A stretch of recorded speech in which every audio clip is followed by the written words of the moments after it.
I am the faculty director for EPGM.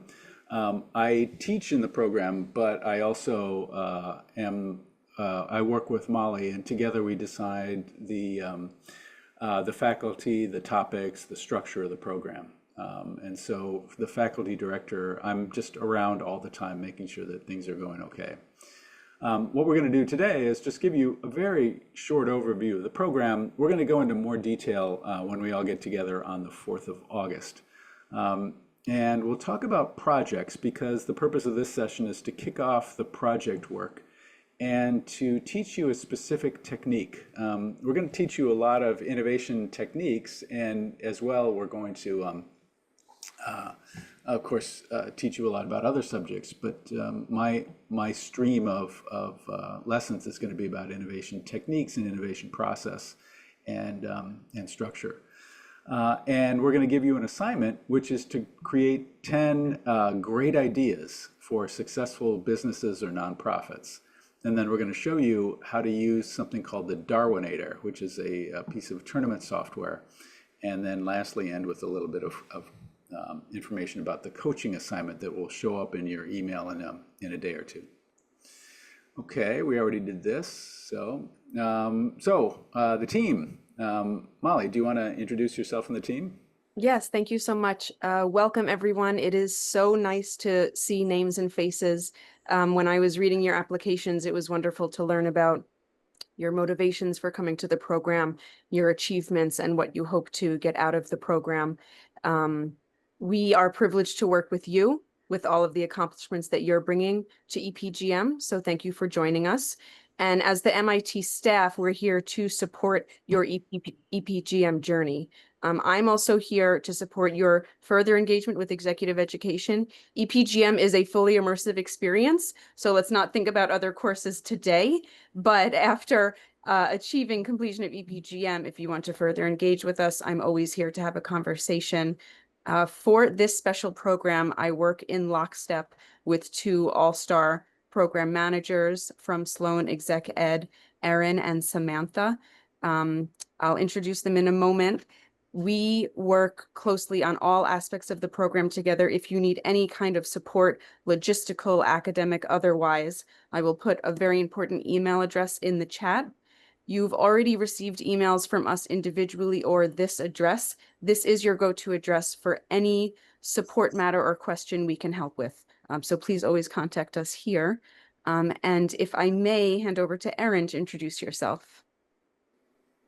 Hi, everyone. My name is Erin. I've been a program manager here at MIT for about 3 years, and this is my third cohort of EPGM. So I'm very excited to get to know you all over the next many months.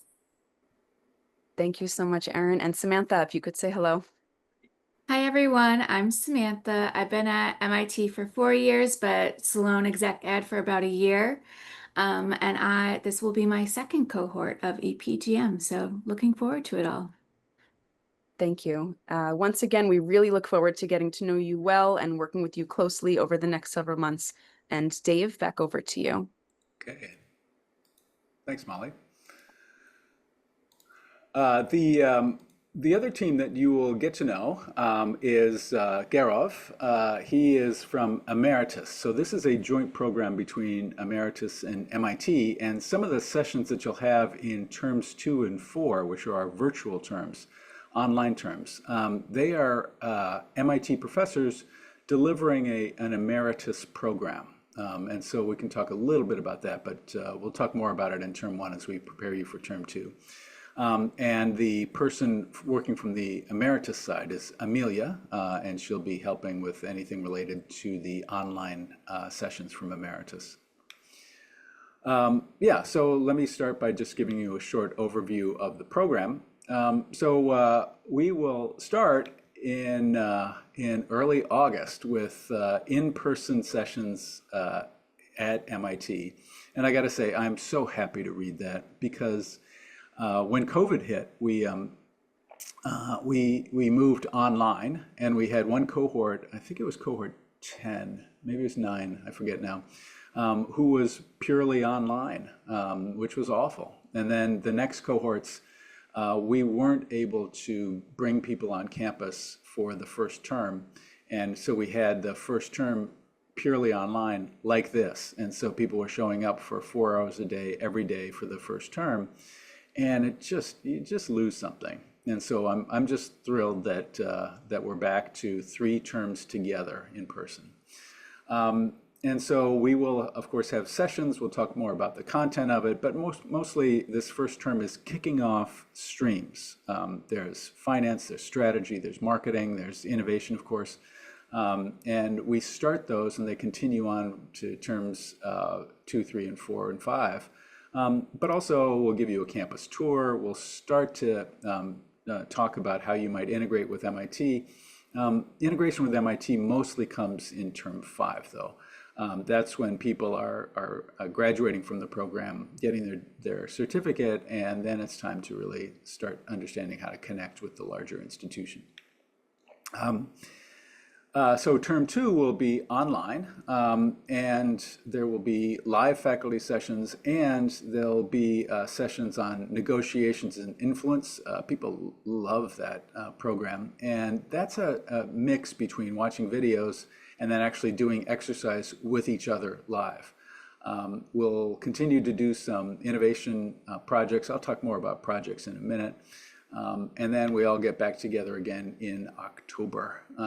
And so again, we'll continue working on all the different streams, bringing people together. And then between October and January, we'll have term 4 online. The emeritus session, which again is a mix between recorded sessions and in-person exercises. It happens during term 4, and then we all come back together. Final presentations, final sessions. We kind of move up. Generally, if I had to describe the flow, we start at a fairly high level in term 1. We really dive down into the weeds of the different topics of, finance, marketing, strategy, innovation, et cetera, during terms 2, 3, and 4. And then we start to bring it back up in term 5, and that's more about leadership and bringing together the different streams that we start. And so this is kind of the tough message that you have to come to the program. That if you skip out on things, if you can't make it, then we'll talk to you about maybe the timing isn't right for this particular program. And maybe you should go to cohort 14, or maybe this program isn't for you. And so that's happened only rarely, but it has happened that we have asked people not to continue in the program. Part of this is not just showing up for the sessions, but also doing your feedback surveys. That's how we know that you attended the session and weren't just kind of putting Zoom on, but also it's how we learn in the program. If you like this program, if the content is appropriate for you, it's because of the feedback from the previous cohorts, and that your feedback will help make this a better program for cohort 14. So that is part of it too. We recognize that in terms 2 and 4, we have these online sessions. They're busy people, and so we ask you to attend at least half in person, because sessions are better if everybody's there, that you learn a lot from each other. And if you're not there, then of course it's a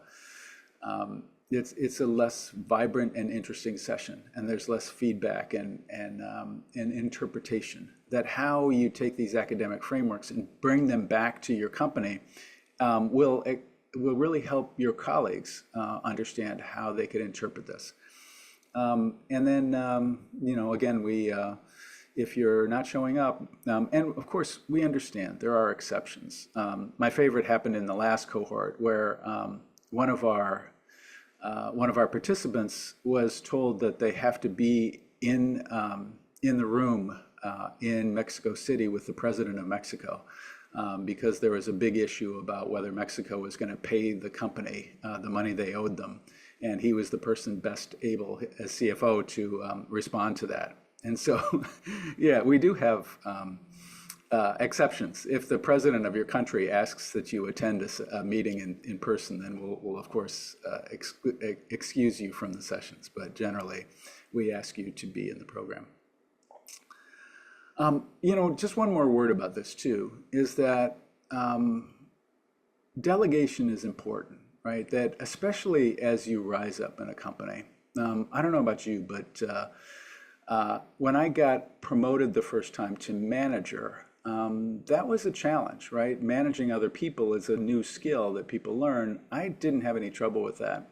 What I had trouble with was the second promotion to being a manager's manager. I was a micromanager, and the people that worked for me, the managers, didn't like it. And so learning to be a manager's manager, and especially as you continue to rise up in companies, you have to learn how to delegate. You have to learn how to give the people who work for you the authority to make decisions on your behalf for most of the decisions that'll have to be made. And it's very easy to see the people in the room who are not able to do that. And so I'd urge you to really think ahead of time about how you can delegate for the weeks that you're on campus so that you're able to really focus here when you're here on not only the content, but on the other participants. I think what you'll find is that the group of people in this room are a truly impressive group, and you will bond with some of them, many of them, in ways, if you're like every previous cohort, you'll bond with them in ways that will keep you in touch with them for the rest of your life. And so if you're constantly distracted and moving away and drawn away from both the program and the evening activities, both the ones organized by us and the ones not organized by us, then you really lose something. Okay, enough of that. Projects. So we started doing projects in EPGM for 3 reasons. The first is that it helps to really ground the lessons of the program. So if you have strategy, marketing, lessons that where you have some frameworks and you want to try it, well, then you can apply it to these projects. And that can be a great learning experience, because we ask you, and I'll talk more about this, to choose projects that are realistic, that have real potential to become, independent businesses or products or services or whatever. And so it's a great way to apply lessons from the program. The second reason is that it's a great way to teach innovation, is to teach by doing. So going through a project and facilitating, this is how you do field research. This is how you do creative idea generation. This is how you test prototypes. This is how you learn from the tests and pivot and redesign. Those lessons are, it's easy to sit through an academic session and say, yeah, I get it, but it's different to actually do it. And so we use the projects as active learning for ways for you to try things that maybe you haven't tried before and maybe feel uncomfortable. But by doing so, the goal is to make you feel very comfortable standing up in front of a group of people and leading them through a creative problem solving or creative opportunity exercise. The third reason for the projects is to practice leadership. That one of the goals of the program is to help you become better leaders. And maybe some of you are comfortable with that, maybe some of you aren't. And so these projects are a chance for you to lead a team through an exercise and practice leadership skills that maybe you'd like to be better at something. And so that's true. And it can also be a chance, and it's interesting to see, sometimes people will take on, say, the finance role in these projects, and they have a sales or marketing background or something like that, supply chain background, and they turn out to be very good at finance and surprising the people who are, say, CFOs in the project teams with their capability. So it's a chance also to practice specific lessons. And like I said, we will use the projects as an opportunity to learn and try new innovation techniques. I think of innovation processes as the assembly of Lego bricks, where each brick is a specific innovation technique. And if you think about it that way, then the techniques that you'll learn in this program, you can assemble them in lots of different ways.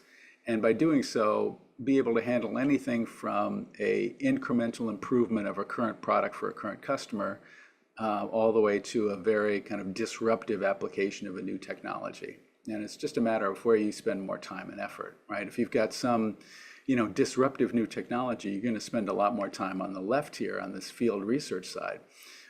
Whereas, some other application, you may spend more time really understanding whether it's going to work or not. So the ideation and experimentation is going to take longer.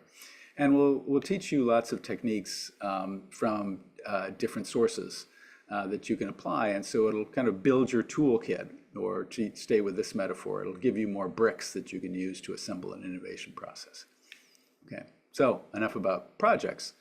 The first technique, and I will, if you have questions, I know I'm going pretty fast for this, but by all means, there's too big a group for you to unmute and ask the question, but do put it in chat. I think that's easier.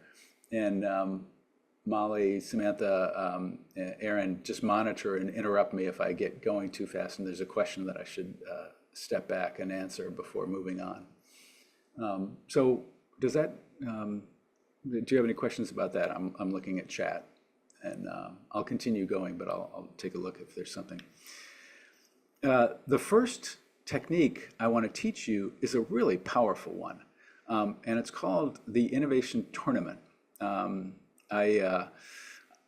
There's lots of research that shows that the best way to have a great idea is to have lots of ideas. That the path to quality in idea generation is from quantity, and also diversity, right? The broader the range of different ideas and the greater the number of ideas, the more likely you are to find a great idea.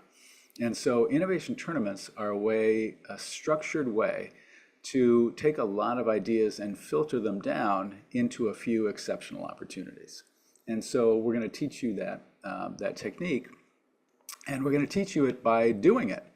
So you are starting today the EPGM Innovation Tournament, and we're going to ask you each to create, something like 20 great ideas, filter them down through the Darwinator and your own judgment to 2 ideas, bring those 2 ideas into class, and then we'll put you in teams. Well, first, in class in term 1, you will vote. We don't choose, you choose which ideas you want to work on. And so you will choose the best ideas from all of the ideas that have been generated by your classmates. And you will choose the best ones. And then we'll do an exercise where you basically vote with your feet. We'll put the best ideas up on the wall, and you'll go walk over and stand next to the idea that you most want to work on. And so you will choose the ideas, and you will choose the teams that work on the ideas.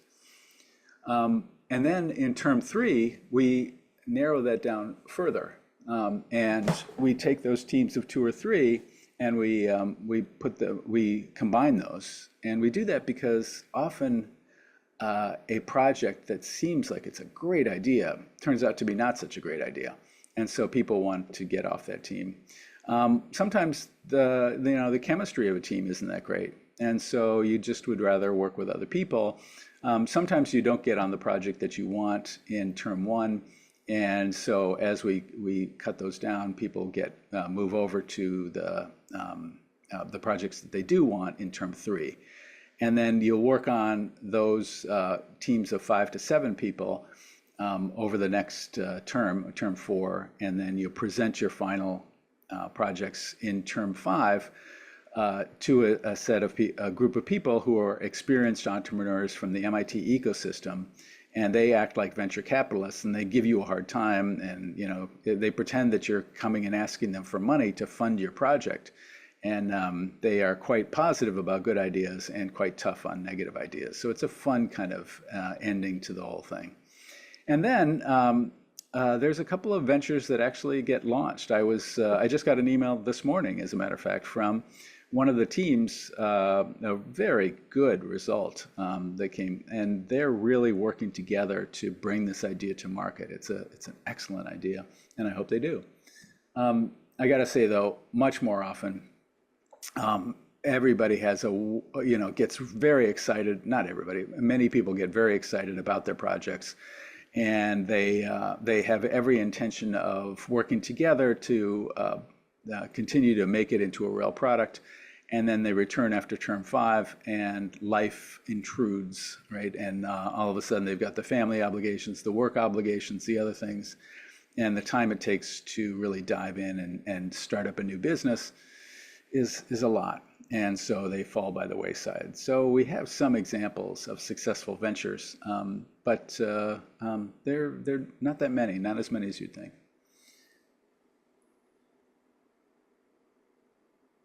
So I'm looking at Priyankar's question. Would the project idea need to be linked to a business, non-business, or need to be group individual? Hold that question, because I will talk about what makes a good project. But I will say up front that it's perfectly fine to come up with a nonprofit business idea. In fact, we've had some very good nonprofits. The criteria though, it should be something that can actually be sustained. I mean, it's nice to say, oh, this nonprofit will do so much good, but you should have a strategy to show us that, any organization requires funds to operate. And so you should show us that you are going to have the funds you need to operate this nonprofit, as well as the benefits, the system to benefits, deliver the benefits that you're promising. There are some companies that just organize themselves as innovation tournaments, ongoing annual innovation tournaments.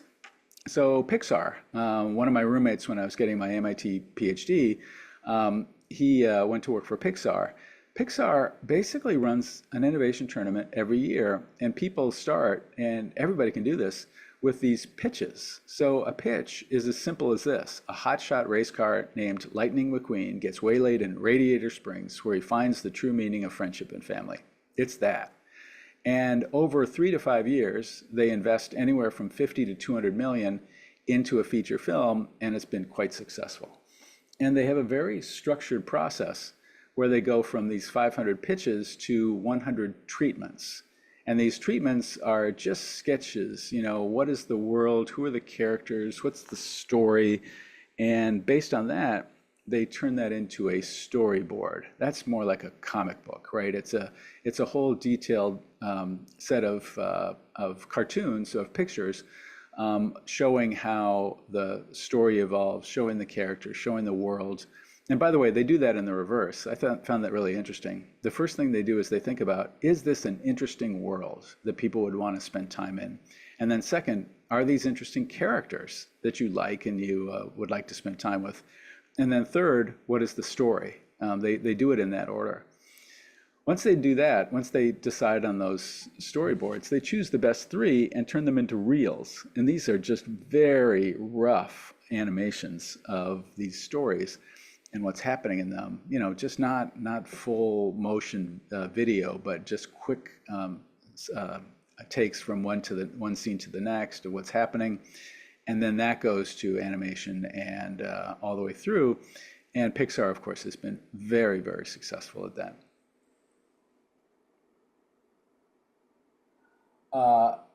Andrew, the format of the projects culminates into a deck of slides. Yeah, and it's just a presentation at the end. Is there a common form? Oh, yes, yeah. So in terms of this presentation, yes, we will put it up online and on the course website. And if you have questions about how to access that, Raj, do send a note to, if you can see up there, Molly has put the MIT email, the EPGM Cohort 13 email. If you have any issues finding that common folder, send a note to MIT EPGM 13. We will be sending out an email later today about accessing the course website. Well, I don't think they do provide any incentive, except it's just fame and the pride that you were the one, right? I mean, it's an expected part of the job, but I got to say, I'm not sure about the answer to that question. Okay, a very different tournament. And New Yorker magazine used to do this and stopped for reasons that I don't understand. But what they would do is each week you would open up the back page and there would be a cartoon like this with no caption. And they would say, choose the caption, submit a caption. And then a few weeks later, they would put up in the same place, they would put this cartoon and also the best 3 captions. So in this case, the best 3 captions were, let's stay positive. Who would like to start with what went right? First off, I'd like to apologize for the change in venue. And Miriam, I pulled a lot of strings to get you in this meeting. And so those would just be listed. It wouldn't be first place, second place, third place. That would happen the following week because everybody could vote which one they liked. And the winner in this case was, let's stay positive. Who would like to start with what went right? What's interesting about it is that there was no money awarded. In this case, Jerry Franklin of Caledonia, Illinois, he got a signed version of this cartoon with his caption on it in a frame from the New Yorker. And that's it. It was just fame and a signed picture. Last one that I'll talk about is the Frolicat tournament. So Frolicat was a company, a local company in Philadelphia. I taught for 7 years at the Wharton School.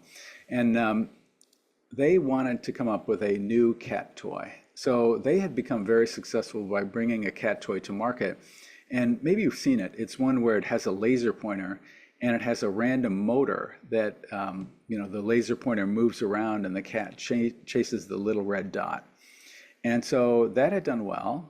They were thriving as a company, but they felt like they needed a new cat toy to bring to market.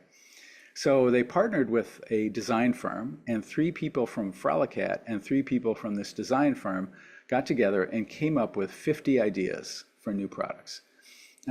They just did simple sketches and descriptions, and then they selected the best 7 to really kind of go through in detail what these are and how they would work. And then they did prototypes of the best 3 and actually experimented with cats. And then the best one was brought to market. And you can see it's a magnet that sits above a table, and below a table, there's the other side of the magnet. And there's a string with a bell and yarn and a feather, and the cat can sit under the table and bat it around, and you can move it around. And so they brought that one to market. And so we are going to do a tournament, and we are going to do screens like this in a structured way to get us down to the final 8 to 10 project teams by the end of term 3. And it's going to happen in a very structured way. Now, I do want to talk about the financial side of this. Why is this a good idea to do in your company? And so often what happens is when companies have to choose innovation investments, they have a set of projects. And these projects come from, say, sales and marketing. A competitor has just announced some big new feature. We have to match that. So let's do that project. Or it comes from engineering. We have all of these great new technologies. We want to put them into a product. It's going to be great, and so forth. And so you would get a project, and here we have projects: Red Hook, Winterfell, South Street, Mythbuster, etc. And some projects just seem like much better bets. The risk-adjusted ROI seems to be much better. And let me ask you to focus on Red Hook. It has 5 million as the horizontal axis and 10.6 as the profitability index. So what does that mean, 5 million versus 10.6? Well, if we go to Red Hook, the first line, it's going to require an investment of 5 million, and the expected contribution is 53. And if you divide 53 by 5, you get 10.6. That's the profitability index. The net profit contribution, in other words, if it makes 53 minus 5 for investment, well, then that's going to be 48, right? So profit is just revenues minus costs, but if you also take out the investment, you get down to 48. And so the cumulative profit contribution will be for Red Hook, 48. Then if you add in Winterfell's 19, then you get 67, add in 68 from South Street, you get 135, et cetera, et cetera. And the area under the curve is the expected profits from these innovation projects. Okay, you with me so far? So what would happen if we were able to come up with just two really good ideas? How would this curve change? Remember, the area under the curve, the kind of orangey yellow area, is the expected profits. Well, I haven't changed Red Hook or Winterfell or South Street at all, but I have added two really exceptionally good projects, A and B. And you can see A would require about 7 million investment, B requires about 4 million, but their return on investment is huge. And so, you know, at any given level, you have to make up your mind. So if you only have 20 million, you can only do those 4 projects. If you have 40 million, you can probably add in South Street. But think about what's happening to the area under the curve here. At that 20 million investment level, the area under the curve is more than twice what it was before, right? And so just adding 2 projects has a huge effect on the expected profit contribution of your innovation investments. If you don't understand that, by the way, we will be having a number of finance sessions, so don't worry about it. But this is the kind of finance justification for why you would want to find just a few new project ideas when you're deciding your innovation investments. And this is a powerful way to do that. These things also go horribly wrong. This one was a more fun one. Do you remember the name of the Polar Explorer vessel that the British government brought out? And they had a public creative innovation tournament to come up with the best name for this new Polar Explorer vessel. Do you remember who won? It was Boaty McBoatface, which narrowly beat out Usain Bolt, and also It's Bloody Cold Out Here. Those were the top 3 winners. And when they went back to the guy who proposed, Boaty McBoatface, he said, I didn't really think that that would win. I just thought it'd be funny. And of course, people picked it up. And so in 2006,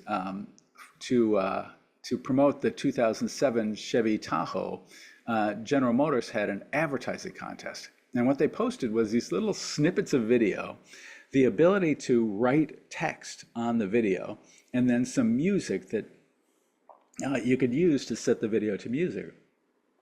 Excuse me. I'm recovering for a little bit of a cold. Well, you know, what could go wrong, right? People did these very funny, you know, I still live with my parents. Wouldn't a bicycle be better? Contributes to glacier melt worldwide. I mean, they really had fun with it, but GM did not get the results that it wanted. One last fun example. The city of Austin, Texas has, you know, their garbage group, the solid waste services. They wanted to come up with a better name for it, and so they had a public contest. What could go wrong?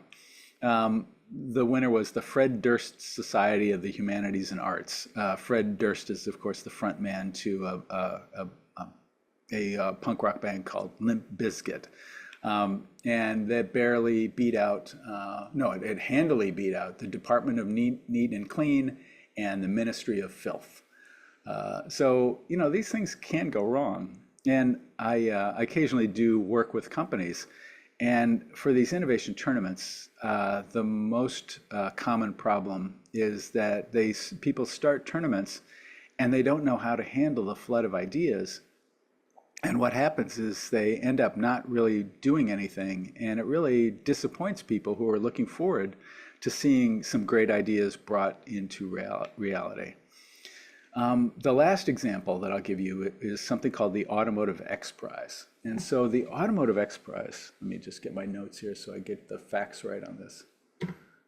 The Automotive X Prize was, it was modeled after the the SpaceX prize. So SpaceX, the goal was to take 3 people 100 kilometers into space twice in 2 weeks and reuse the launch capsule. And so the Automotive X Prize was to design a production-ready car that gets 100 miles per gallon, can hold 4 passengers, and has a 200-mile range. They like that 100 in the X Prize competitions. A friend of mine was a judge, and he said when they made the target 100 miles per gallon, they made it impossible for anybody to really achieve it. They just set the target too high. And by doing so, they ended up with a winner eventually, but it wasn't really what they wanted. And there was an interesting story about that where there was a group of students in the West Philadelphia Technical High School. And that West Philadelphia is a really poor, crime-filled neighborhood. And these students come from the worst backgrounds. I mean, some of them, one of them had never met his father. Another one had been indicted for credit card fraud. Another one, their mother was a sex worker. But these kids came together with great guidance and created a really wonderful entry that went through.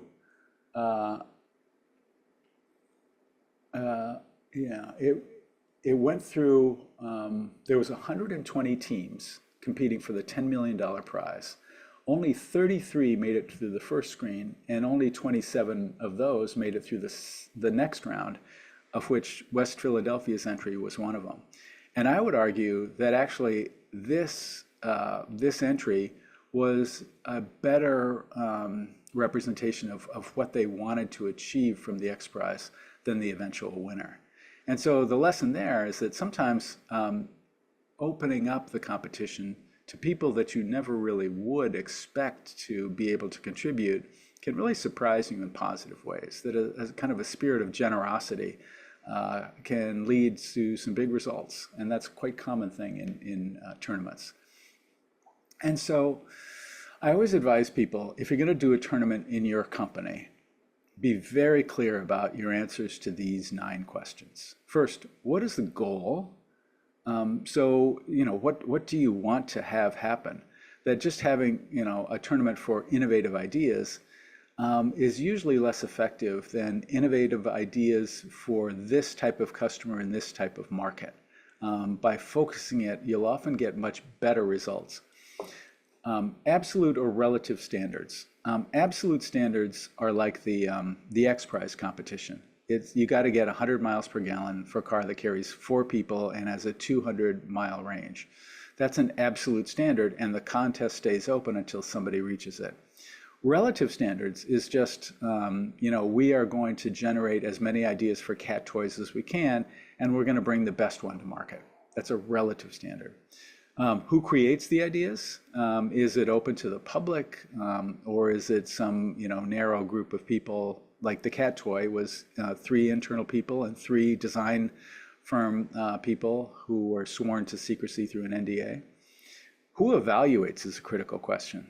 One of the most common mistakes that people make is that they appoint a small team of managers to evaluate the entries into the contest, and they get hundreds or even thousands of entries, get overloaded, and they can't do their job well. And it really poisons the well, for going back and trying again on an innovation tournament if you screw it up the first time. What is the reward or motivation? I find that people in companies use money too much. That often what's more motivational is recognition. That a team, a tournament where the result is, maybe a little bit of money, a nice dinner or something, but also you have dinner with the CEO and you appear in the company newsletter, and everybody, you're called out in many ways as a really successful innovator in the company. That's often a more motivational result than $1,000. And then lastly, how many rounds? What's the funnel shape? Do you want to have a very sharp funnel where you pare down the ideas very quickly, or a much broader funnel where you leave in more ideas for longer? And then strict elimination or allow iteration. So strict elimination is, you're out, then you're out. You can't come back in. Iteration means that maybe you could rework it and resubmit it in a later round. And sometimes that's an effective way to do things. If you think about your answer to these 9 questions when you're about to do a tournament, you'll still screw it up the first time, but you'll be able to recover from that. You'll still have questions that'll be difficult, but you'll still be able to recover and have a good tournament if you've thought ahead of time about your answer to these 9 questions. Oh, yeah, Rhonda has an example of a tournament. Grilled cheese flavored potato chips. Oh, okay. So it wasn't just the name of it, but it was also the flavor of it. Bacon grilled cheese flavored potato chips. Ah, I didn't get breakfast this morning. I'm kind of hungry. On the other side of that, I will not put it in a slide. You can look it up for yourself. Mountain Dew had a contest to name their new flavor. And, what could go wrong by asking a bunch of over-caffeinated teenagers to come up with a name for a soft drink? It was a disaster and quite somewhat obscene disaster. And so I've summarized it here, right? Was it absolute or relative, et cetera, et cetera. But let's try it. You are Lego. You are the management of the Lego group. By the way, you'll find that there's a lot of Lego stories in my sessions, because I was at one time the Lego professor of innovation at the business school IMD in Switzerland, and I wrote a book about Lego. So Lego, you've been a very closed company. You've come up with the ideas for toy sets.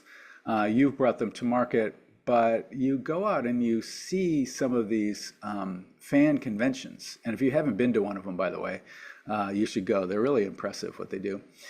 So you go to these fan conventions and you find people doing these amazing creations, and you think, well, maybe all of the smart Lego designers don't work for Lego. Maybe that there's some other really smart Lego designers out there, and maybe we should have a contest, a tournament to find great ideas. So say you are the Lego group and you wanted to design a process to solicit ideas for new brick sets from your customers. Who would you invite to participate? Who would judge at each round? How would you judge? What would be the criteria? And what would be the reward? So let me tell you a couple things before I open this up, and I'll ask you to put some thoughts about it in chat in a minute. But one of the problems that you're about to have when you launch your tournament is that people come up with some ideas for toy sets that are just completely inappropriate. One of the early entries was Shaun of the Dead. If you haven't seen it, it's a movie, a zombie movie where people go out and kill zombies. That's not an appropriate Lego set, with a bunch of zombies killing people and people killing the zombies. And they didn't have the intellectual property rights to be able to do this. Another thing that happened is a bunch of, there's Star Wars fanatics that like to do these huge creations where they show all kinds of scenes from the movies, the Star Wars movies. And so they all got together and said, look, we need more stormtroopers. So we want to have the dark bucket. And in the dark bucket is 99 stormtroopers and Darth Vader. Well, that's not a Lego toy. That's really just a cheaper way of buying Lego pieces. And so Lego vetoed that. So those are two of the problems that you're going to have with your tournament. And just a reminder, generally inviting people that you don't think are going to be good at this often surprises you in a very positive way. That allowing more people into your tournament is usually better. And also, there's some data that some people are just more creative than others. And you'll find this in this group, right? Among yourselves, you'll find that some of you are really creative and are great at generating lots of business ideas and are wonderful to have on your team early in the process.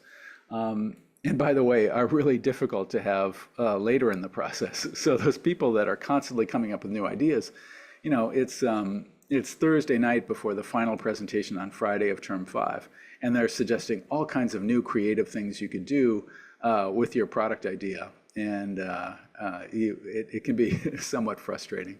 And so, yeah, there's a lesson there about innovation leadership, that sometimes you need different types of leadership at different phases in an innovation process.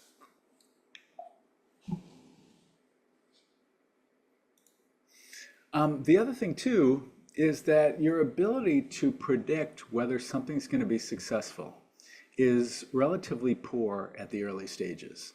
So this is actual data, and the vertical dimension here is how good the idea is estimated to be. So take a look at the second and third best ideas as rated in the first round. And you can see they didn't turn out to be very good ideas at all. Whereas this opportunity B, which is about 40% below the highest rating, turns out to be the best one. Opportunity A, everybody thought was a great idea, and it was a good idea, but it wasn't the best idea. And so letting ideas through the screens often results in you finding those diamonds in the rough, right? Those ideas that you didn't expect to be good, but surprise you on how good they are. The last thing is also, more variance is better. So the comparison here is to a restaurant that makes pizzas. If you owned a restaurant that made pizzas, you want every single pizza to be very, very good. That's this line on the left.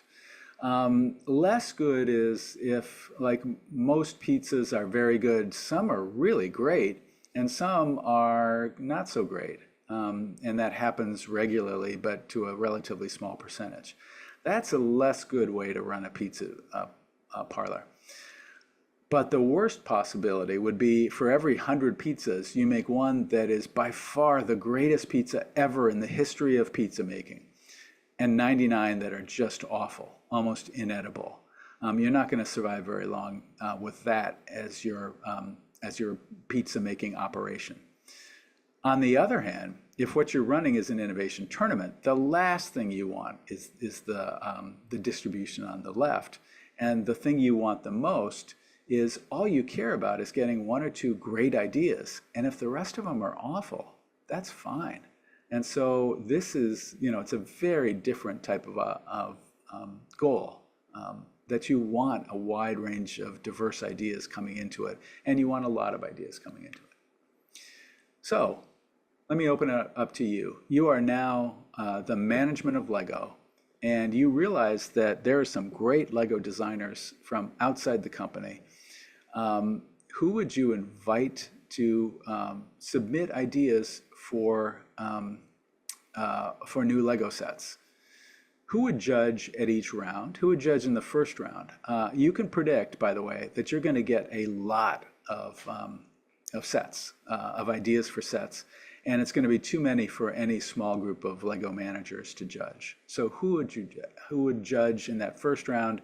Who would judge in the second and third round, and how would they judge, and how would you reward the winners? I'm looking at chat now. What do you think?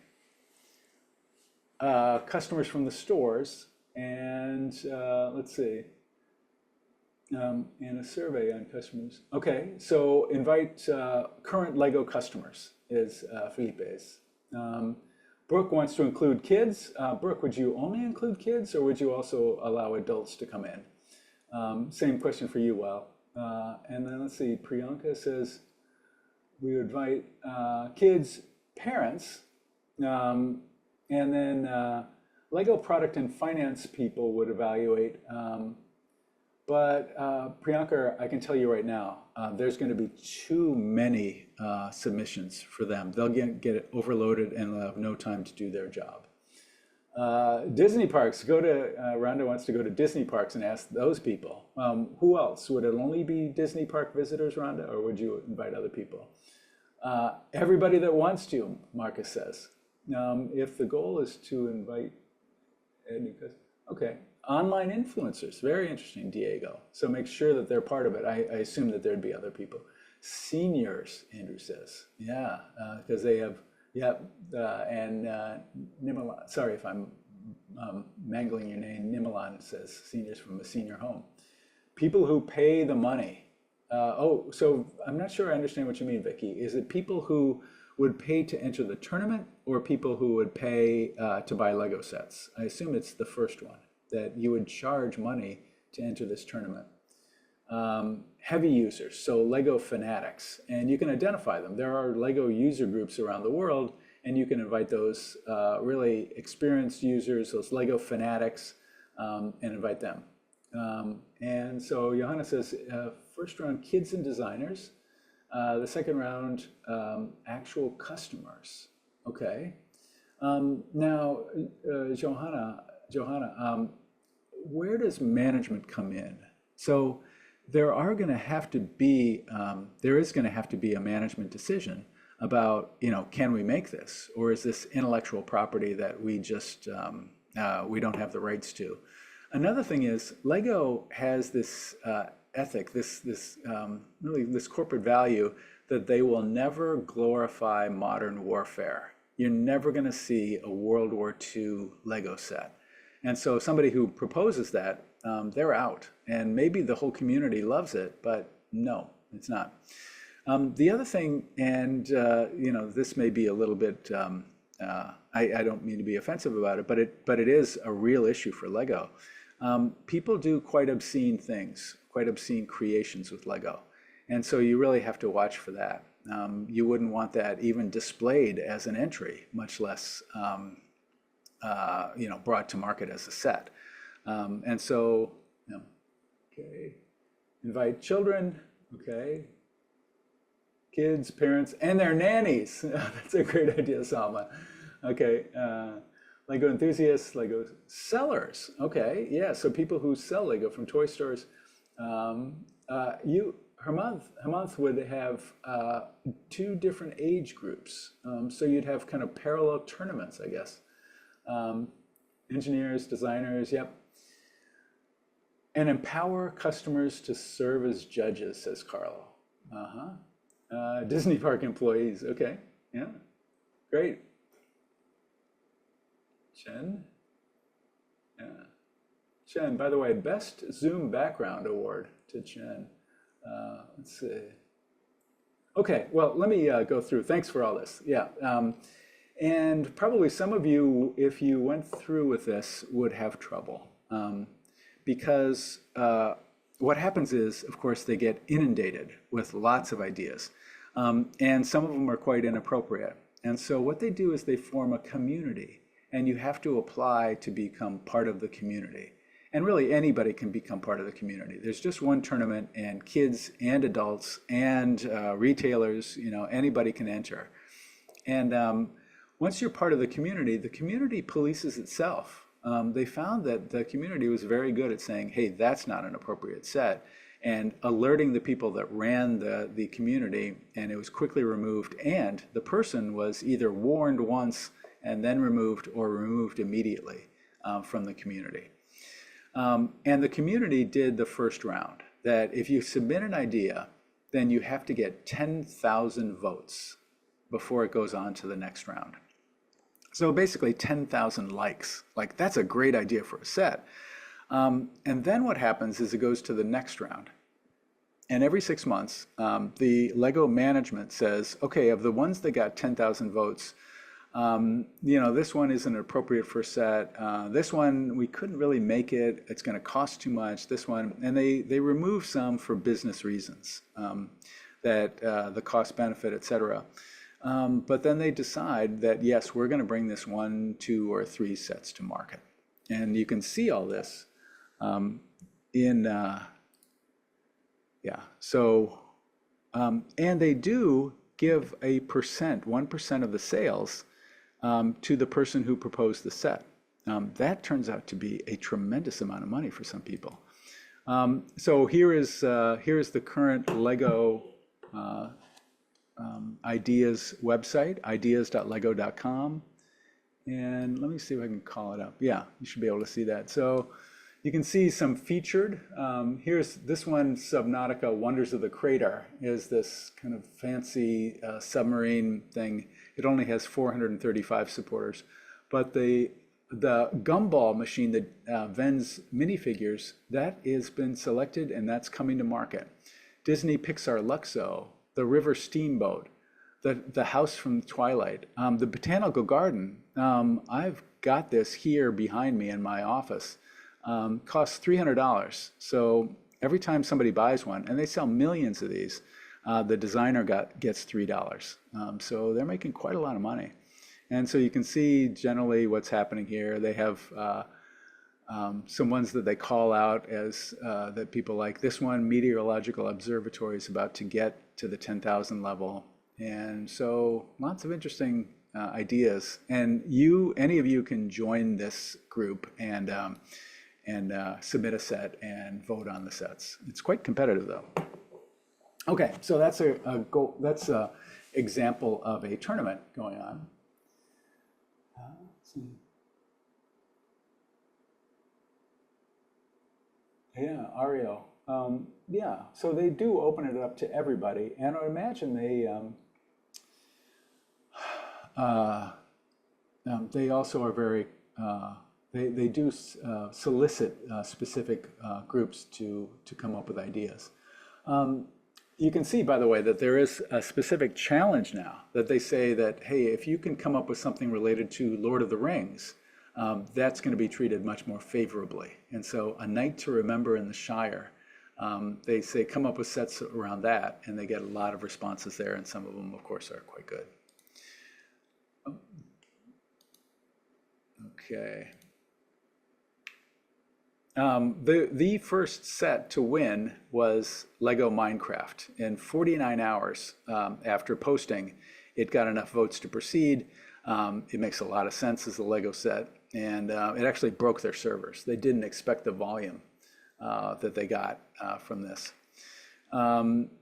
Lego Ideas winner, the DeLorean Time Machine. This is an interesting one. It was a Japanese designer, and to get attention to his creation of the DeLorean time machine, he said, I will take the money that I earned from this and I will donate it to the Michael J. Fox Parkinson's Foundation, which is a nice charity. Of course, the star of this, Michael J. Fox, has Parkinson's quite seriously and has started up a foundation to find cures for it. He said, I will take all the money that I earned from this and I will donate to the Michael J. Fox Parkinson's Foundation. And by doing so, got a lot of attention and support for his creation. The guy who did, a guy named Angus MacLean, I met him when I gave a talk about Lego out at Pixar. He is an incredible Lego designer. He was also the character designer for WALL-E. He turned out to be the director of the Finding Nemo sequel, Finding Dory. So he's risen up in the company quite a lot. Well, he created, when he wanted to understand what WALL-E would look like, he built it out of Lego. And when this contest came around, he said, wow, we should make my creation. And he submitted it, and they did. You can buy the WALL-E Lego. Okay, so that's how these tournaments work. And again, if you ask the right questions and answer them thoughtfully, and you'll do fine. And generally, you want to encourage more people to contribute. You want to encourage a wider variety of people. You want to spend time really thinking about how you can evaluate this well. And be generous in terms of how many you can let from one screen to the next. But you do have to think about the cost of evaluation. Like looser screens means more ideas make it through. And as your tournament progresses, probably the cost of evaluation becomes greater. And like we saw, achievable targets. So if you are going to do this, there's two great books on this by my former colleagues and friends, Christian Terwish and Carl Ulrich. Read this one. It's great. It'll really help you do a tournament. Okay, so your first assignment is going to be to create 7 to 10 great ideas for successful businesses or nonprofits. But before we do that, let's just take a 5-minute break. We call this a single function break. So you can go refill your coffee, you can use the toilets, you can do a quick check on email, but only do one of those and come back in 5 minutes because we have only a limited amount of time. We've got to finish by 10 and we've got a lot of work to do. But if you can, at least start this survey. If you scan this QR code, it should take you to the website. Let me know if it doesn't, and we'll put the link into chat. We should maybe do that anyhow, put the link into chat. Yeah, thank you, Aaron. And you'll see that it asks you a lot of questions. And let me talk about this. So some of the questions are just personal questions about, you and your background, and we will not publish them the answers to those questions to anybody but your fellow classmates. And well, that's true for all of these questions. So the personal questions are just a little bit of get to know you questions, and we're going to do a fun little exercise in term 1 based on your answers to these questions. So that's the personal questions. The professional questions are different. They ask you about professional experiences you've had and problems you've solved and things that you know well. And we're going to try to use AI, and we are not going to use your names in this. We'll give fake names for that so we don't train the public AI models. But we're going to use AI to cluster and group you according to, say people who know something about a challenge that somebody else has, or people that are very interested in learning about something. Maybe we'll organize lunches about that or so forth. So these are these professional interests and professional accomplishments we want to know about because we're going to do an experiment with AI that we haven't done before about clustering and connecting you in ways that we think AI will be very good at doing. And so by all means, if you don't feel comfortable answering a question, don't put your deepest, darkest secrets in, or whatever, but if you could answer the questions, at least start on this. I don't know that we'll have time to finish it in our 5-minute break, but please do fill out the survey.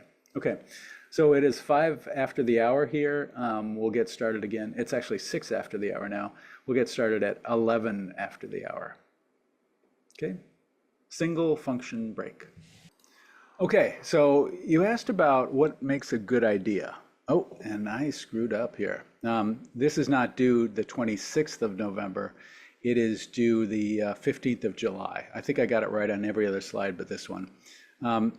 So you want to create 7 to 10, at least 7 to 10 possible ideas for projects. So first, they should be real.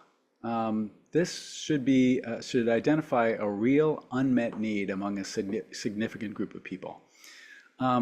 It should be feasible, right? That using the current technology, current production methods, you should be able to make or deliver whatever this product or service is. And it can be a service, right? That's absolutely fine.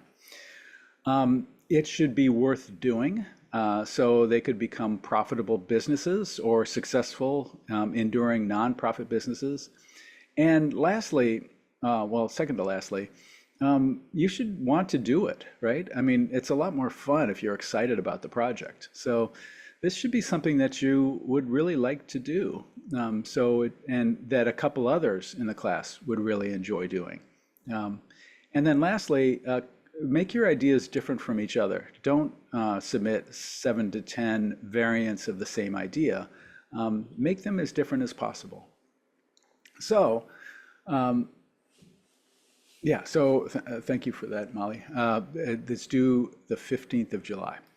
And so here's the process that we recommend that will work.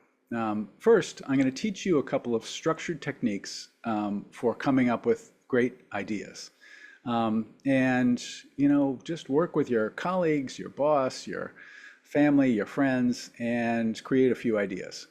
Second, clarify those ideas by writing up an opportunity statement. And we'll talk about what an opportunity statement is, but it's a way of making sure that you've really thought through what this idea is. And then lastly, Use AI. If you don't have a free AI account, by all means sign up for one. I would recommend that you get a paid account. It will, I think, given where we are, you should have at least a low-level paid account from Perplexity or ChatGPT. Those, by the way, seem to be the ones that people like the most, Perplexity and ChatGPT. If you don't have an account, go get one, and get a free one, but even better, get a paid one. So here's a couple of specific specific ways to find ideas. And so I'll go through these 7 techniques. Let me start with the first one, pulling opportunities from capabilities.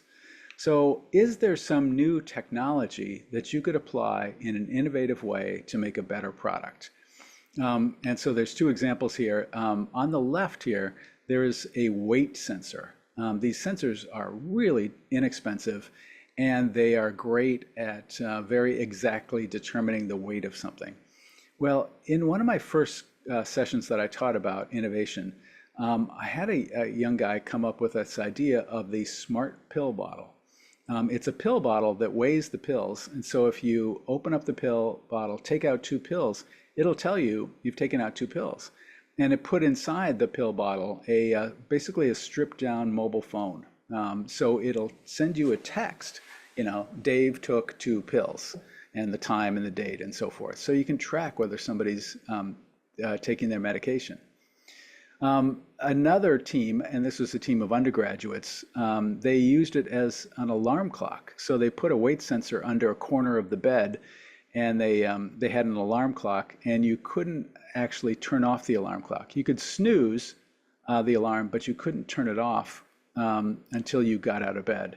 And they made the joke, these being undergraduates in the university, that if there was somebody in bed with you, they gave you a little congratulations message in addition. That wasn't an actual feature, that was a joke. And you can buy these sensors. I think these prices are out of date. I think they've gotten cheaper. But there's all kinds of sensors, and it's kind of fun to say, hey, what could you do with a sensor? And I'll show you a structured way of doing that. And see whether you can't make a dumb product smarter by embedding sensors inside it. Another really powerful technique, and your friends will love you for this, is to ask them to complain about their lives.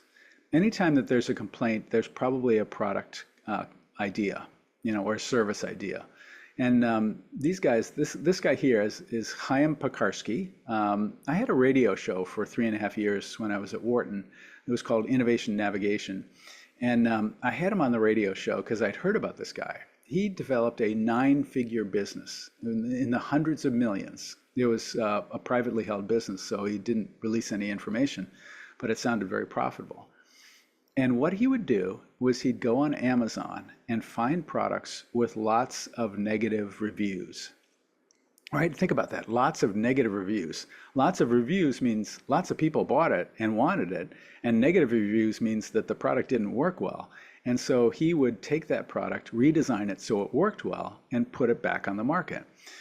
His first product was a shower radio. The people liked listening to music in the shower, but often they would leak, the things would last a month or 2, and everybody would be very dissatisfied. So he made a shower radio that didn't leak, and then he later made a Bluetooth pool speaker. He made a outdoor Bluetooth speaker. He did lots of things with sensors and lights and so forth, this travel steamer here. But all he did is he found a good source of complaints, and he used those to develop better products. And by doing so, created a great business. Are there trends, right? So there's increasing use of EVs. That means that we need EV chargers. And Volta created this idea of, we'll put an EV charger in front of your business if you're, say, a grocery store. But we will put the advertising up on it, and we will make money from that advertising. You donate the real estate, and we will donate the EV charging station. So they were tracking a trend. If you go to see the URL at the top here, futuretodayinstitute.com/trends, they will give you a trends report. And usually if there's a trend, that means there's a change. And when there's ever a change, there's an opportunity.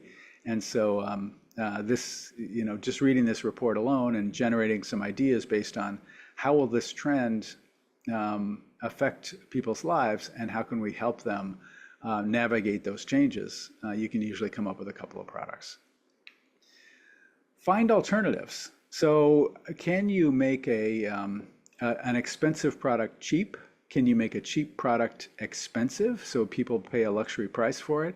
Can you deliver the same benefit in a different format? So that last one, people like caffeine in the morning, but sometimes you're exercising. Maybe you're running a marathon or riding a bike or something. And so having caffeinated jelly beans was the solution to provide the same benefit in a different form factor.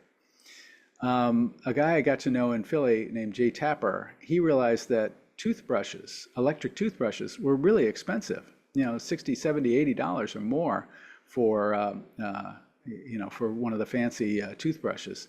He figured out a way to bring to market for $4.99 a really inexpensive electric toothbrush. And at that price, it doesn't work anywhere near as well as the Philips Sonicare, which costs, 12, 15 times as much. But at $5, you don't compare it to the Sonicare, you compare it to a manual toothbrush, and it works much better than that. So less for less is usually a pretty good innovation strategy. So, and also, I didn't really talk about it, but follow your passion. If there's something you really like, you're going to be better at designing a solution for some frustrating or difficult part of that. So then, once you've come up with an idea, write an opportunity statement, which will clarify the idea. And so just answer these 5 questions. What's the product or service you're proposing to create? Who is most likely to love this idea? What are they trying to accomplish? And then what's the biggest problem that gets in their way, and how will your idea, what benefits will it have for them? So and then your opportunity statement is just filling in the blanks in these 2 sentences. So for the smart pill bottle, well, that's for elderly people to help them remember to take important medicine. Because you can often forget whether you took your medicine or not. And that can have huge effects on, say, people with Alzheimer's. If they forget to take their medicine, it can be very dangerous to the health. And so the opportunity statement is, we are building the smart pill bottle for the elderly who are trying to remember to take important medicine. The biggest problem they encounter is that they often forget whether they took their medicine, but if we solve this problem well, it will keep them healthier and happier, and they will live longer. Right? So that's an opportunity statement. And generating that really helps you clarify what is the product or service, who is your target market, what is the problem they're experiencing, and then what are the benefits they'll receive. And then take your solution, or take your opportunity statement into one of the AI systems. And first, let me talk a little bit about AI. Remember that AI does hallucinate. Like if you ask it to come up with realistic ideas, sometimes those ideas won't be realistic. And my favorite example of this, maybe you've heard of this story, is the AI lawyer, the ChatGPT lawyer. So the story here is that there was an Avianca flight coming into New York City, and a drinks cart got loose and went down the aisle and struck this guy's knee, a guy named Roberto Mata. And he sued the airline, Avianca. He hired a lawyer. The lawyer submitted a brief to the court, and the brief in the court cited the relevant case law, Martinez versus Delta, Zischerman versus Korean Airlines, and Varghese versus China Southern. And had this whole brief about, based on this case law, then of course my client should get millions of dollars from Avianca. The opposing counsel, the people representing Avianca, then of course looked up these cases and couldn't find any of them. And it turns out that ChatGPT had made them up. ChatGPT had invented everything. And my favorite little detail of the story is that before submitting Roberto Mata's lawyer. He gets ChatGPT to come up with a first draft of the brief. He edits, improves it, finalizes it. And then before sending it, he puts it back into ChatGPT and says, okay, do you see any problems? Is this the relevant cases? Are these real cases? And ChatGPT says, yeah, those are real cases. And of course, ChatGPT had invented everything. And the guy got in a lot of trouble. It turns out one of the cases actually came from the movie Fight Club that was reported in the New York Times.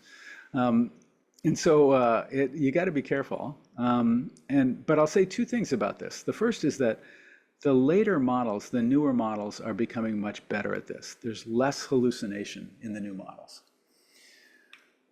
But the second thing is, when you're doing creative idea generation, a little hallucination is a good thing. A little bit of creativity, and even if it's unrealistic, is a good thing. And we've tested, my colleagues at Wharton tested and found that, if you challenge smart undergraduates at Penn, University of Pennsylvania, to come up with ideas versus ChatGPT, ChatGPT does much better. It's faster, the ideas are better, and it's surprisingly good at doing this.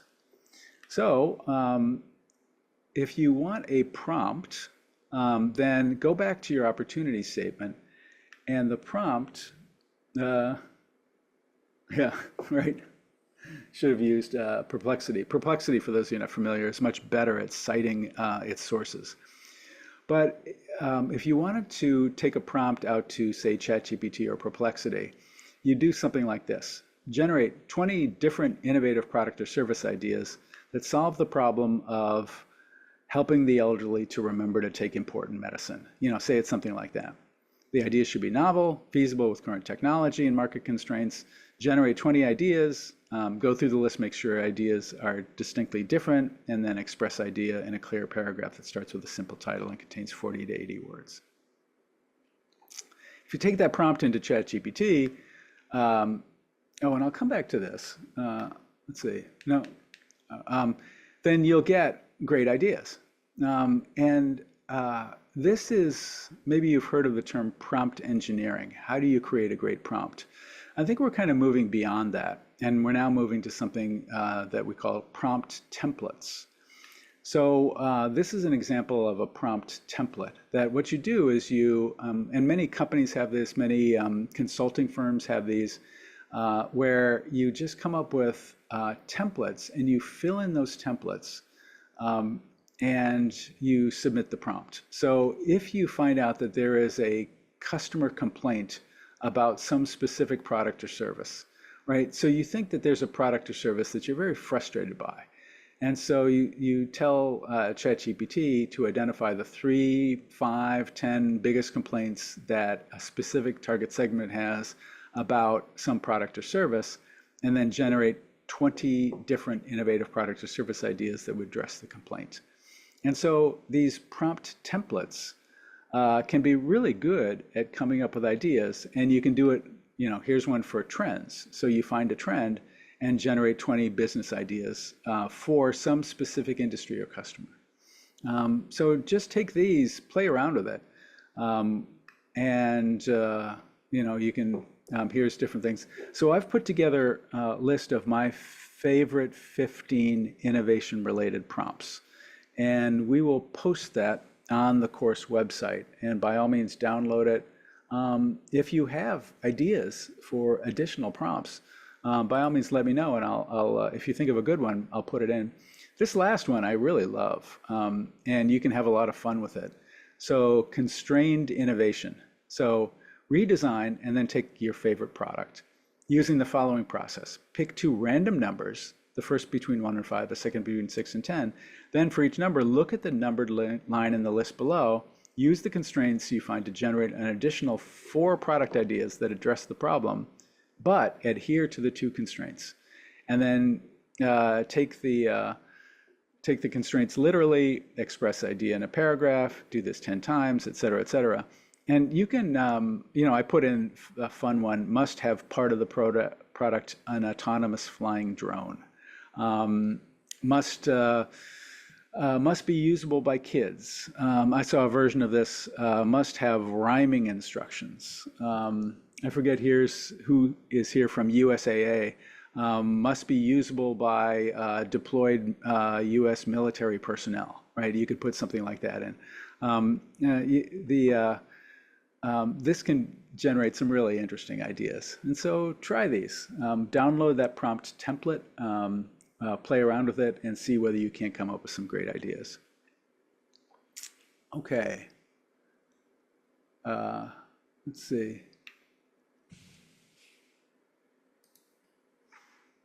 And if you want to really dive deep into AI, I have been doing this thing called the 1 Hour Prototype Challenge. And the rules of this are the following, that you can only use inexpensive and easy to learn and easy to use software. And by using packages, and inexpensive. Now, it has to be free or very cheap, and create a realistic prototype that includes a marketing video. This is completely optional. We won't use it, but it's a fun thing to do. And so I found these packages were both free and easy to learn. Like, I could teach you any of these packages in an hour, maybe 2 hours for InVideo.ai, but for the rest of them in less than an hour. And by doing so, let me play you this video. This is just a short video. Welcome to the 1 Hour Prototype. And I am going to, let's see, yeah. Okay, so I've got a complete tutorial on how to do every step in what you're about to see. So the idea is that you don't know anything about the business idea ahead of time. You can only use simple tools, and you have to complete a prototype in less than an hour. So I use a business idea of a mobile EV charging service for executives who drive a long way to work and have few charging stations at the office. I start out by using this custom GPT, and I describe kind of what is this custom GPT, and it comes out with a couple questions, answer the questions, go over to Namelix. Namelix is great at creating names and logos. And so the green checks means that the .com is available. I choose ExecCharge, I make a logo for it, I download it, and now I have a logo. I go to GoDaddy, and I could buy execcharge.com, but that's expensive. Execcharge.info only costs $1, so I buy that URL. So now I have a name, a logo, and a URL. So I answer some questions, and it comes up with a summary of what this ExecCharge website should look like, and the key features of the website. And I just say, okay. Then it gives me some visual asset prompts. I'm going to need some pictures for my website, so I go to Ideogram, and I cut and paste those images. And you can see up here in the upper right, we're now at 6 minutes elapsed, but you'll see it jump to about 15 minutes elapsed as I generate images. It can be a very frustrating process. Still, image generation can be difficult and very idiosyncratic. So we make some images. You can see there's 19 minutes elapsed. We take those images and we upload them to InVideo.ai. And so, yeah. And then we ask it, the custom GPT generates a script for a marketing video.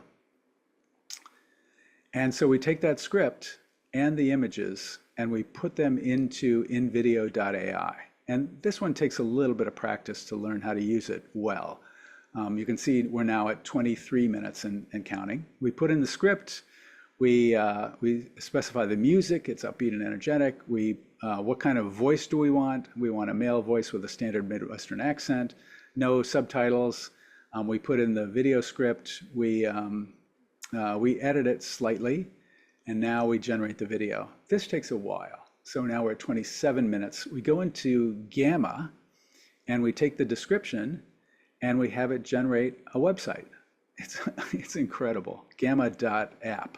And so we look, the video's still not ready. We pick a theme for Gamma, and we come back, it's still generating. we go back to Gamma. We found that Gamma actually hung up. So I hit go again, and now it's generating the website. Boom, right? So I don't like the pictures, but I've generated better pictures. I've put them onto InVideo. I upload the pictures that I want to specify the website, to make the website look right, and do a little light editing on the website. We're at 33 minutes now. And then, yeah, so now I'm just putting the pictures that I've generated with Ideogram onto the website. I like that. I go back, the video's ready, but it's put its own stock video in. I don't really like it. And so I substitute the pictures that I've made for the stock video. Now we're at 40 minutes elapsed. I do a quick regeneration to have it generate the whole thing. I specify what I want. I download it. I upload it onto YouTube. And once it's live on YouTube, I take the link and I put that into the website. That's pretty easy. Took me a little while to figure out, but it's pretty easy to do. And now I have a website. We're at 46 minutes. I view the site, and then this blew me away how easy it is. Since I already have on GoDaddy the URL, in 1 more minute, I'm able to put this website up on GoDaddy, and now I have a website that I can show you. And so I will actually go over to, rather than staying here, I'm going to go back and just go to execcharge.info. And there's the website I created in 47 minutes. And if you want to go, you can see that there is, in fact, a video, a marketing video of about a minute that I created, and I created this whole thing in 47 minutes. So yeah, well, it is impressive, but the thing is, this is already obsolete, and we're going to learn some more advanced tools in term 1. But if you wanted to play around with it, it's a nice way of kind of getting to know what AI can do. And so there is a step-by-step tutorial. Every step I took, all the details of it is in this, this shortened URL. There's a video of the process that I just showed you, but you can watch it with sound. The custom GPT that I used is available at 1 Hour Prototype Challenge V4. That's how you can get the custom GPT. And the code in the custom GPT is in this step-by-step tutorial, OHP tutorial. And then, of course, you can go to execcharge.info and see the result. So it's incredible. But again, this is trailing edge now. This is just so March, you know. Now we're in June, and what's possible is much, much more sophisticated than this, and we'll talk about that. Yeah, so play around with it, by all means. I mean, this stuff is, it'll blow you away what it can do. Okay. So now we're going from, 2025 software back to like 2015 software. And we use the Darwinator tournament software. And the only positive thing I can say about it is it's better than anything else I've found. And I should try vibe coding it, my own version. But so you are going to get later today an email. If you don't get it by tomorrow, check your spam account. And it's going to come from admin@darwinator.com. And it has your username and password. And it says that you've been, Vicky Lee, the 1 Hour Prototype Challenge and experimenting around with that is completely optional. So I'm going to go back here and just say, this is completely optional. If you want to play around with it, I encourage you to do it, but don't feel obligated to do it. It's just, people are interested in AI and what it can do, and I'm interested in what it can do for innovation. And if you have an extra hour or two and want to play around with it, it really is impressive. So no, it's not homework. There's no obligation to do it. Okay, so let's come back. You will get an email. Check it because it's from this Darwinator software. And it's going to have your email, which is your username, and a password, which it randomly generates. And you should go to darwinator.com and log in. So at darwinator.com, you will see this screen, and a lot of people make this mistake. They go down and they create a new account. Don't do that. You already have an account. We've created one for you. Instead, log in, right? Don't create a new account. Log in. So type your username and password, hit the login, and then you will see you've been invited to participate in EPGM Cohort 13 Opportunity Tournament. Boom. Click on that. And then you'll see this description, right? So there's this, what is this tournament? What is intellectual property policy? We'll talk a little bit about that in a minute. And you're going to be required to put in a minimum of 7 ideas, a maximum of 10 ideas, and evaluate, I've changed this number, it's actually 50 now, evaluate 50 ideas. You should go in and hit submit, and that will take you to a screen, and you create new submission, and that'll give you two fields, a title, a short title, Intelligent Pill Bottle, and a description where you should put in your opportunity statement. A smart pill bottle for the elderly, da-da-da-da-da. Put in your opportunity statement. You can add an image if you want. A picture's worth 1,000 words, and then click Add this submission. It's also helpful to click the Add another submission after this one so you don't have to go back and start from scratch if you've got a couple that you want to enter at the same time. Okay. So what I'd like to ask you to do is the submission phase, the time that you can submit ideas, ends at noon GMT. Right now it is 12:40 GMT. GMT is 3 hours ahead of Boston right now.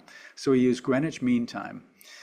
At noon GMT on July 15th, after that, at 12:01 GMT, you will not be able to enter ideas.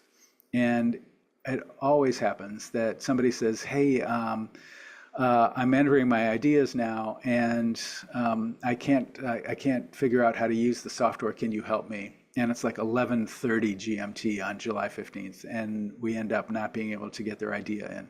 So please do come up with one idea. You can always edit ideas, by the way. So come up and put in any idea into the system in the next few days, just to make sure you understand how to use it and we can resolve any problems before we get close to the deadline.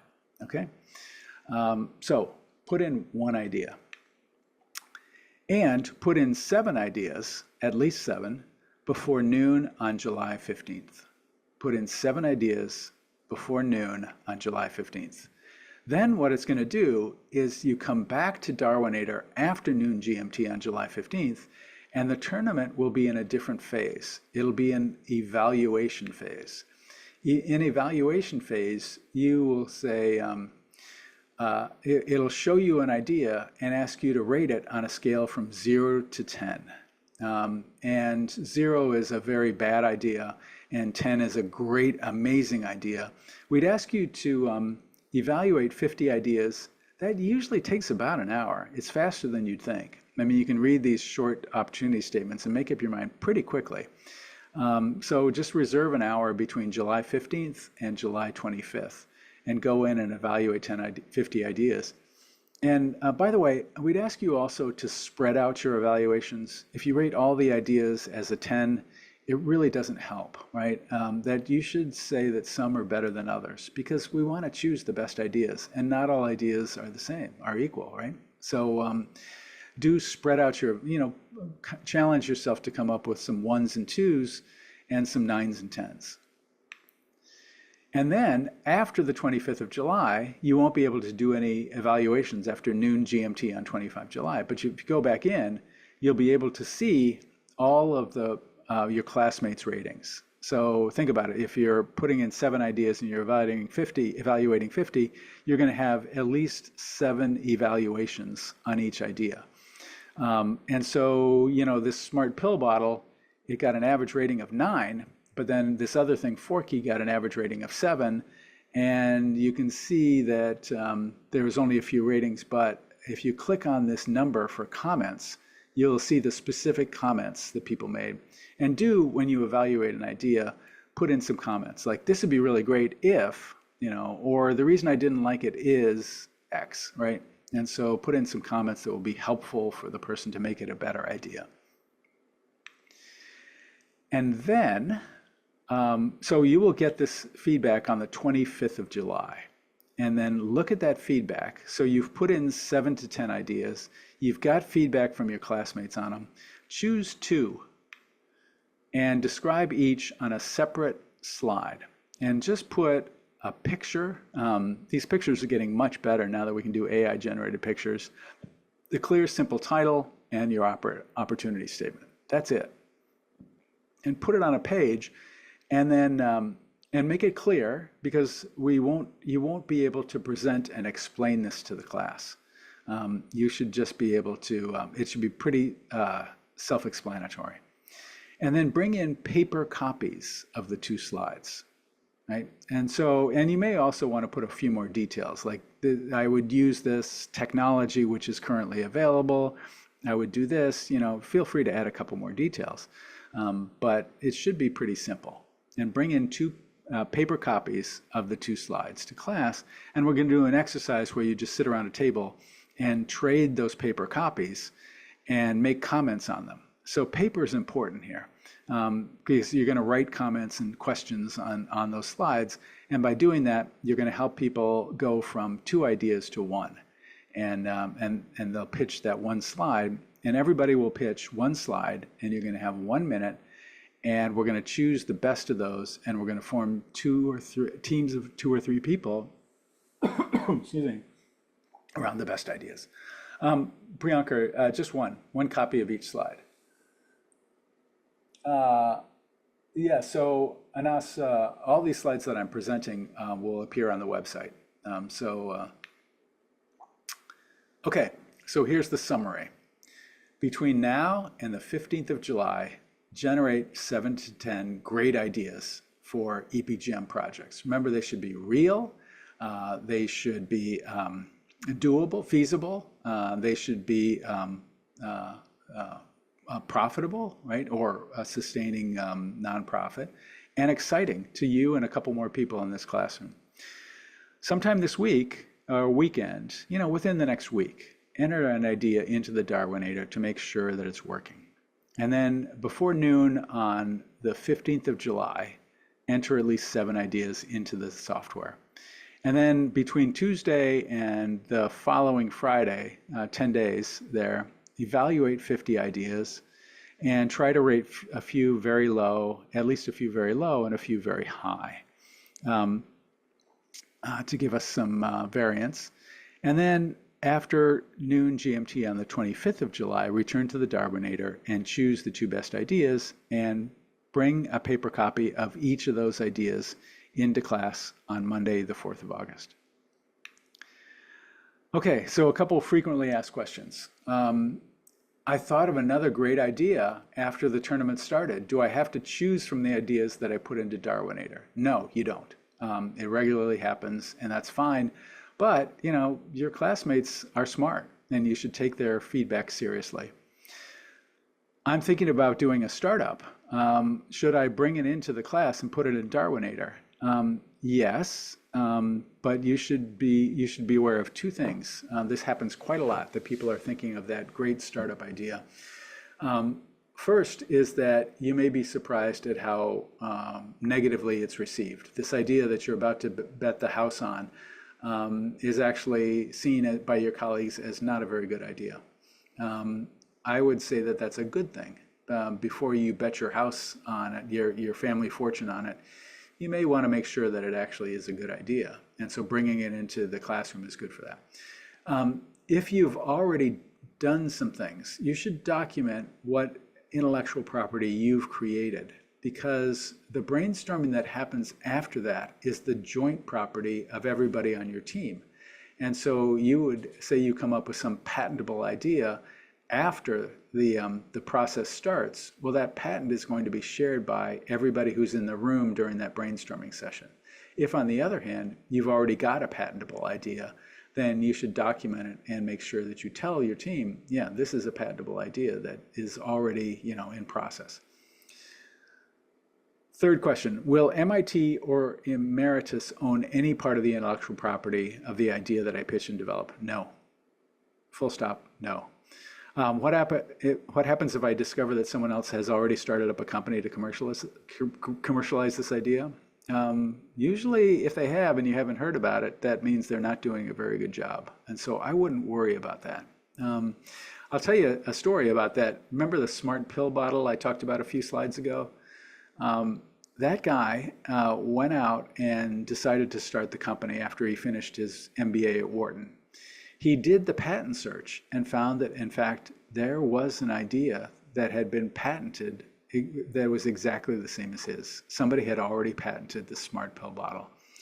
But when he investigated, he found that it was a professor at, I think it was the University of Mississippi, who had done this idea and gone through all the trouble of the patent and was quite happy to license the patent to somebody else. And so he was able to get his patent very fast, and for very little money was able to have a patented product. And so I wouldn't worry too much about it. And also the other thing too is that if there's a really fun idea and you'd like to do it and you'd like to bring it into the classroom, remember, and I'll say this many times, this is not an incubator. We are not here to develop marketable ideas. These are learning exercises. This is an opportunity for you to apply the ideas, both about innovation and strategy and marketing and everything else, to apply ideas to a real world situation, to do some active learning. It is a learning exercise, not a startup development incubator. Does it have to be my idea? My cousin has a great idea for a startup. Can I pitch my cousin's idea? Yes, but you should warn them that they may end up sharing the ownership of some critical intellectual property. This happened a couple years ago where they brought in this great idea for something to reduce infections in prosthetics. And they found that it was, people really liked the idea. Everybody understood the intellectual property that had already been developed. But what happened was that they went through this and they found that the best initial market was actually not anything like what they thought, that they chose a completely different market and go-to-market strategy. And by doing so, really helped the fortunes of this business. But also, and this did not happen, it's very possible that the team may come up with some critical intellectual property, and all of a sudden, your idea that was yours alone or your cousin's alone now is shared by 7 people in EPGM, and that can be complicated. So I always advise people, if you're not sure, don't do it. Just come up with something that's maybe parallel to it, that you could do the process on, and by doing that process on some parallel idea, not maybe preventing infections with prosthetics, but preventing infections in I don't know, wounds, serious wounds, or something like that. And you could go through that and not actually infringe on any intellectual property. And then, if you have any questions, that's the email to use. Okay. Last thing is, you will have an additional assignment that we will do between now and term 1. And it's a pretty simple, straightforward assignment. We use something called the DISC assessment. And I'll tell you what DISC stands for in a bit. There's lots of different kind of personality or work style or types of assessments, going back to Myers-Briggs, which has been, I think, pretty much debunked. We like DISC at MIT. And so it asks you to assess yourself in terms of how you behave and how you act in work situations and personal situations, so that you can understand it, you can identify what behavioral patterns you have, and then sometimes these behavioral patterns are the reason that you've been successful, But sometimes the reason they're a hindrance to you. We like to say that sometimes you succeed because of some behaviors and characteristics that you have, but sometimes you succeed in spite of some characteristics and behaviors. And understanding the difference between those things, what you should do more of and what you should do less of, is the purpose of this exercise and of coaching more broadly in this program. So the core styles are how conscientious, how dominant, how influential, and how steady you are, how much those matter. And so you're going to be asked to rate yourself, and it asks you specific questions about it so that you can understand your style in each of those different areas. And so you're going to get a survey, you're going to get an overview of what this means, then you get some feedback on who you are, and then you get some tools, and you're going to use these tools in your leadership coaching groups. So we're going to form leadership coaching groups. I'll talk more about this later. And those are parallel to and different than your project groups. Everybody in this program is going to be in two groups: the leadership coaching groups, and that's going to use the DISC report and have some coaching meetings and so forth. But then also your project groups, where you're going to take these innovative ideas and develop them into real concepts. Okay, so we'll talk more about that as we go forward, but you will see an assignment, a DISC assessment assignment that's going to arrive on in the next few days. And then it's going to be due the week before the term begins, in the 30th of July. I've got that right, Molly, right? It's going to appear sometime 26th, 27th, 28th of June, and it's going to be due on the 30th of July. So you're going to have a little over a month to do this. That's exactly right. Okay.